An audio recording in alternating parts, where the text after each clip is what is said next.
ধলাইয়ের গঙ্গানগর নাকা চেকপোস্টে পুলিশের অভিযানে 547 কেজি শুকনো গাঁজা উদ্ধার। শনিবার প্রতিদিনের মতো ধলাই জেলার গঙ্গানগর থানার নাকা পয়েন্টে তল্লাশি অভিযান চলছিল। সকালবেলায় গন্ডাছড়ার দিক থেকে আমবাসার দিকে আসা TR010759 নম্বরের একটি গাড়িকে পুলিশ থামার সংকেত দিলে গাড়িটি ব্যারিকেড ভেঙে পালানোর চেষ্টা করে। সঙ্গে সঙ্গে পুলিশ গাড়িটিকে ধাওয়া করে। পুলিশ সূত্রে জানা গেছে, পূর্ণজয়পাড়া এলাকায় গাড়িটি ফেলে রেখে চালক পালিয়ে যায়। এরপর এলাকায় আরও একটি সন্দেহজনক গাড়ি TR01CA0763 পুলিশের নজরে আসে। দুই গাড়িতে তল্লাশি চালিয়ে বিভিন্ন প্যাকেটে মোট 547 কেজি শুকনো গাঁজা উদ্ধার করে পুলিশ। উদ্ধারকৃত গাঁজার বাজার মূল্য প্রায় 2 কোটি টাকা বলে জানা গেছে। এই ঘটনায় গাড়ির আশেপাশে ঘোরাফেরা করা দক্ষিণ ত্রিপুরা জেলার দুই ব্যক্তিকে সন্দেহভাজন হিসেবে আটক করে পুলিশ জিজ্ঞাসাবাদ চালাচ্ছে।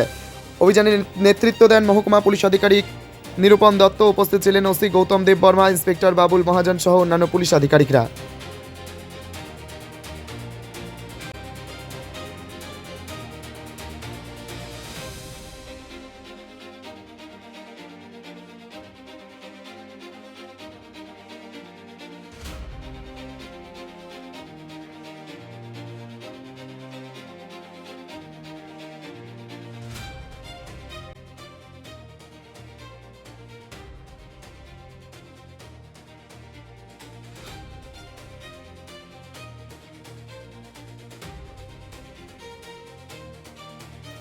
আজ সকালে গঙ্গানগর থানার হাতে একটা এনডিপিএসের সিজারের একটা সাকসেস পাওয়া যায়।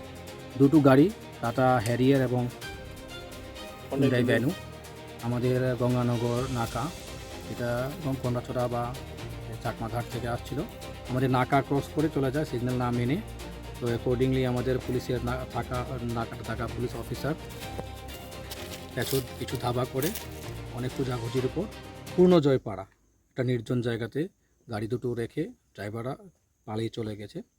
তো আমাদের এনডিপিএসের সিজারের লফুল প্রসিডিউর মেনে ওসি এবং অফিসার যারা আছেন, ডিসিএম, বিডিও সাহেব, ইন্ডিপেন্ডেন্ট উইটনেসের সামনে আমরা গাড়িটা খুলে চেক করলাম।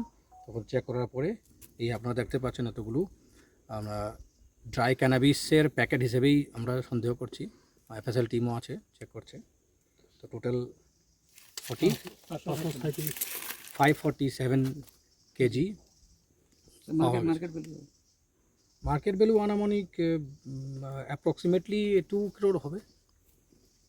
সঙ্গে অনেকগুলো নাম্বার প্লেট, যেটা আমরা ফেক নাম্বার প্লেট হিসেবে সন্দেহ করছি, সেগুলোও পাওয়া গেছে গাড়ির মধ্যে, যেটা আমরা সন্দেহ করছি যে পুলিশের চোখে ধোলা দেওয়ার জন্য ইউজ করা হচ্ছে। Thank you.